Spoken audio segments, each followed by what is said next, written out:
Graça e paz a todos, Pastor Flávio Soares aqui, em mais um devocional Caminhando com Cristo. Para você que está conosco pela primeira vez, seja muito bem-vindo. E você que já nos acompanha pelas mídias sociais, seja muito bem-vindo e traga mais um.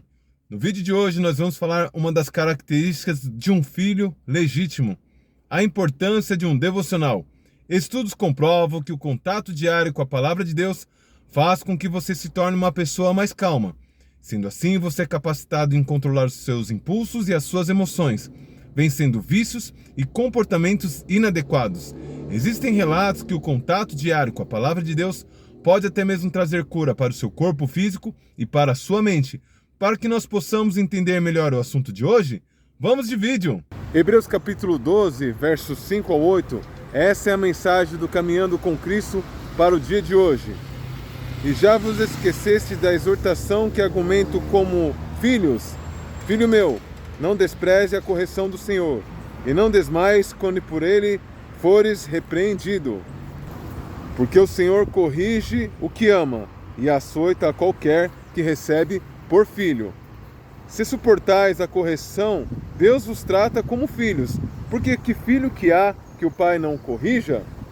Mas se estáis sem disciplinas, da qual todos são feitos participantes, sois bastardos e não filhos.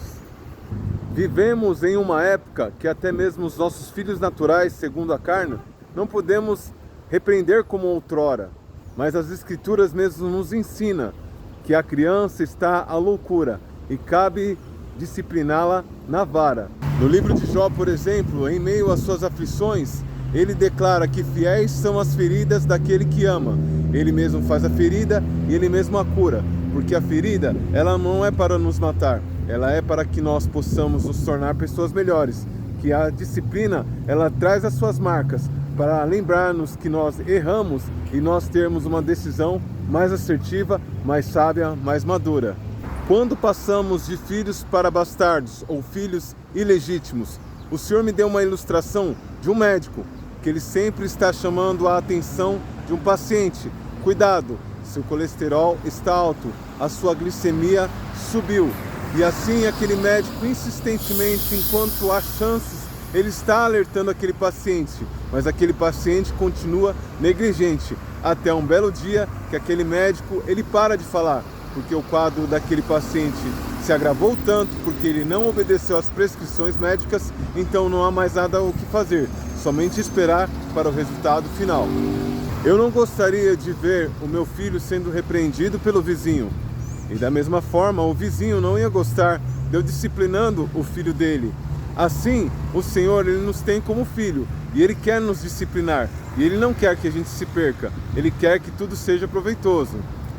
Bem-aventurados somos eu e você, enquanto estamos ouvindo a repreensão do nosso Pai Eterno, porque se Ele deixar de repreender, é que Ele já abriu mão, nós nos tornamos bastardos, nós nos tornamos ilegítimos. Então fuja disso, e se apegue com Ele, se apegue à disciplina. Que Deus nos livre e nos guarde que isso venha a acontecer. Que nós possamos ter apreço, ter paixão pela disciplina, porque uma vez rejeitado pelo Senhor, rejeitado para sempre. Assim como foi como Esaú. Esaú buscou com lágrimas o arrependimento e não houve lugar para o arrependimento. Existem situações da vida de algumas pessoas que o grau de desobediência, de teimosia, de persistência no pecado se tornou tão agressivo à santidade do Senhor que se torna irreversível a sua conversão, a sua restauração. Quando o livro de Hebreus dá o exemplo de Esaú, muitas pessoas, até mesmo eu já pensei isso, mas o pecado de Esaú foi comer um prato de lentilha, foi entrar na carne. Não, foi muito mais do que isso. Ele trocou um prato de lentilha, um momento de prazer, pela primogenitura, pela bênção do Senhor, a supremacia da bênção do Senhor. Então, isso que fez com que o que ele fez foi irreversível, e até mesmo buscando lugar com lágrimas de arrependimento, não conseguiu, porque uma vez que ele desistiu da primogenitura e passou a Jacó, ele perdeu a oportunidade de se reconciliar e de ter a bênção novamente. Eu conheço pessoas que não cometeram o mesmo erro de Esaú, porém elas estão tão perdidas se não tiverem mais perdidas do que ele. Porque Satanás ele trabalha com a seguinte estratégia. Primeiro ele vai tirar todas as suas forças. Você não vai conseguir mais congregar, você não vai conseguir mais orar nem jejuar. Depois ele vai bombardear a sua mente dizendo que você não é digno, que você não é digna. Apesar que se nós formos analisar, eu e você não somos dignos da graça. Porque a palavra já diz, é a graça, é de graça.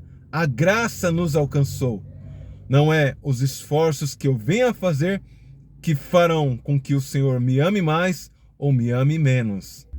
Mais grave do que o paciente, conforme eu fiz a comparação, um paciente que o médico insistentemente chama a atenção dele, para ele cuidar do colesterol, para ele cuidar da glicemia e sucessivamente. Pior do que isso é aquele paciente que já morreu e pensa estar ainda vivo. É aquela pessoa que já está afundada numa vida de pecado, mas ele pensa que a graça ainda pode o alcançar, porque ele desenvolveu um método que o Senhor vai salvar ele do jeito dele, da maneira dele. Ele está servindo o Senhor da maneira dele. E ele acredita que esse é um jeito aceitável. E mal ele sabe das Escrituras que outrora homens que fizeram da maneira que ele está fazendo, serviram a Deus do jeito deles, foram fulminados e as suas vidas não foram poupadas. Um bom exemplo são os filhos de Eli. Eli era o sacerdote e os filhos deles traziam fogo estranho do altar e queria sacrificar no altar do Senhor com fogo de fora, algo que era abominável ao Senhor. Quando um certo dia eles foram fulminados diante da presença do Senhor.